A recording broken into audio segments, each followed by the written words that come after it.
Hello বন্ধুরা, তোমরা সবাই কেমন আছো? আবারও চলে আসলাম আরেকটা নতুন পদ্ধতিতে পিঠার রেসিপি নিয়ে। আশা করি আজকের পিঠাটা তোমাদের কাছে খুব ভালো লাগবে। আজকে আমি যে পিঠাটা নিয়ে এসেছি, লাগবে না কোনো ছাঁচ, লাগবে না কোনো সিরিঞ্জ, শুধুমাত্র একটা চা ছাকার ছাঁকনি আর প্লাস্টিকের প্যাকেট দিয়ে তোমাদেরকে তৈরি করে দেখাবো। ছাঁকনি আর প্লাস্টিকের পেপার দিয়ে সিরিঞ্জ পিঠা তৈরি করার জাদু। দেখতে একদম ফুলের মতো, খুবই সুন্দর। দেখতে যেমন সুন্দর, খেতেও তেমন স্বাদের এই পিঠাটা। তাই তোমাদেরকে বলি, ভিডিওটা একদম স্কিপ করবে না, সঙ্গে থাকো আর ছাঁকনির জাদুটা দেখো। তাহলে চলো আজকের রেসিপিটা শুরু করা যাক। প্রথমে আমি এক বাটি চাল ভিজিয়ে রেখেছিলাম, এরপর ধুয়ে ক্লিন করে নিয়ে আসলাম। চালটাকে আমি শিলনোড়ায় পেস্ট করে নেব। তোমরা চাইলে ব্লেন্ডারও করে নিতে পারো। দেখো, শিলনোড়াতে পেস্ট করে নিয়ে আসলাম আর দিয়ে দিলাম এর মধ্যে স্বাদ মতো লবণ। এবার সামান্য পরিমাণ পানি দিয়ে আমি ব্যাটারটা রেডি করে নেব।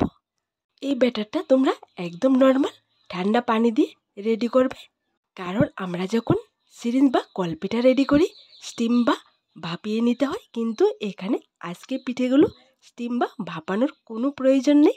তাই আমি নর্মাল ঠান্ডা পানি দিয়ে ব্যাটারটা রেডি করে নিচ্ছি। ব্যাটারটা একদম পাতলাও হবে না, একদম ঘনও রাখা যাবে না। প্লাস্টিকের একটা কোণ দিয়ে আমি আজকে এই পিঠাগুলো তৈরি করে তোমাদেরকে দেখাবো, একদম নতুন পদ্ধতিতে। তোমরা একবার দেখলে 5 মিনিটে চোখ বন্ধ করে এই পিঠাগুলো রেডি করে নিতে পারবে, হয়তো তোমাদের বেবিদের জন্য, না হয় ঘরে আসা মেহমানদের জন্য। দেখো বন্ধুরা, ব্যাটারটা এরকম পাতলা করে রেডি করতে হবে, একদম স্মুথ একটা ব্যাটার, যাতে করে এর মধ্যে কোনো প্রকার লাম্পস না থাকে। ব্যাটারটা যতই আঠালো হবে পিঠাটা ততই সুন্দর হবে। সিরিঞ্জ বা কলপিঠা রেডি করার জন্য ব্যাটারটা একদমই রেডি।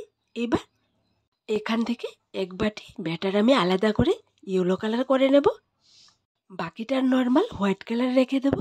তোমাদেরকে বলি বন্ধুরা, তোমরা যদি চালের গুঁড়ি দিয়ে এই পিঠাটা রেডি করতে চাও, চালের গুঁড়া নেওয়ার পর ভালো করে 2 থেকে 3 বার চেলে নেবে, যাতে করে একদম স্মুথ একটা ব্যাটার রেডি হয়।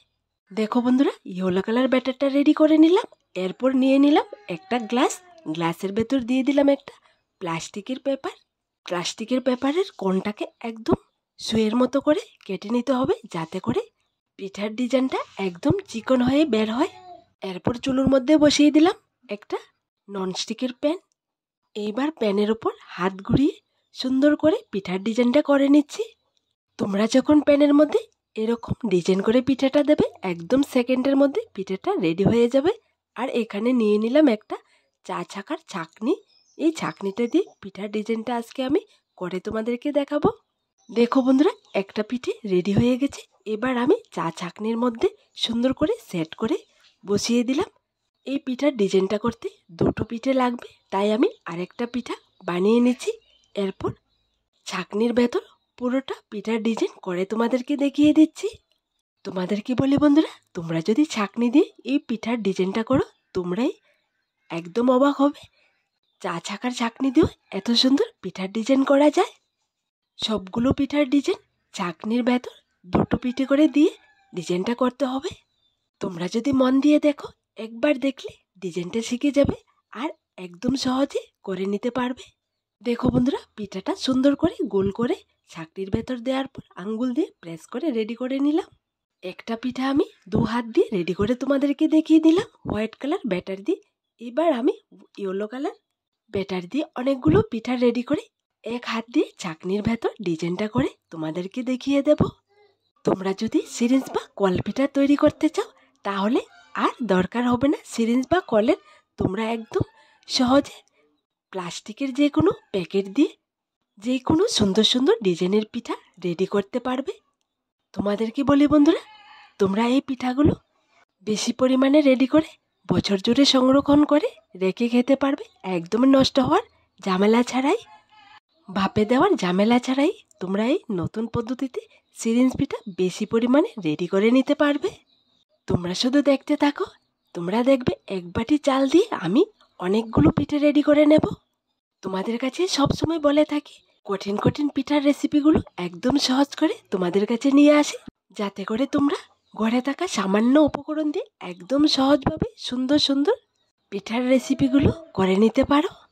তোমরা যখন ছাঁকনির মধ্যে এই পিঠার ডিজাইনটা করবে, ছাঁকনির ভেতর ভালো করে আঙ্গুল দিয়ে প্রেস করে সেট করা হয়ে গেলে একটা প্লেটের মধ্যে উপর করে ছাঁকনি থেকে পিঠাটা বের করলে একদম সুন্দর পিঠার একটা ডিজাইন হয়ে যাবে। আমি কথা বলতে বলতে অনেকগুলো পিঠার ডিজাইন তোমাদের সামনে করে দেখিয়ে দিলাম, আর বাকি পিঠেগুলো আমি অফ ক্যামেরায় করে নেব। তো তোমাদেরকে বলি বন্ধুরা, আজকের এই জাদুর ছাঁকনির সিরিঞ্জ পিঠার ডিজাইনটা তোমাদের কাছে কেমন লাগলো ছোট্ট একটা কমেন্টে লিখে জানাবে। দেখো বন্ধুরা, এখানে অনেকগুলো পিঠার ডিজাইন আমি করেছি। একটা পিঠার ডিজাইন আমি হাতে নিয়ে একদম কাছ থেকে তোমাদেরকে দেখিয়ে দিচ্ছি। দেখো, একদম ফুলের মতো দেখতে।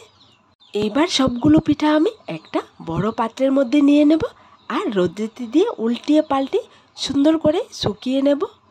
আমি চালের গুঁড়া দিয়ে এই পিঠাটা রেডি করেছি, তোমাদেরকেও করতে হবে এমনটা না। তোমরা চাইলে আটা, ময়দা, সুজি যে কোনো একটা গুঁড়া করে এই পিঠার ডিজাইনটা করে নিতে পারবে। দেখো বন্ধুরা, পিঠাগুলো একদম রোদ্রেতে দিয়ে ভালো করে শুকিয়ে নিয়ে আসলাম। আর দেখো কালারটা কত সুন্দর লাগছে, আর ডিজাইনটাও দেখতে কতটা সুন্দর লাগছে। এইবার গরম তেলে এই পিঠাগুলো দিলে একদম দ্বিগুণ হয়ে ফুলে উঠবে। ভাজার পর মুখে দিলে একদম মিলে যাবে। অবশ্যই তোমরা এই জাদুর পিঠাটা ঘরেতে একবার ট্রাই করে দেখবে।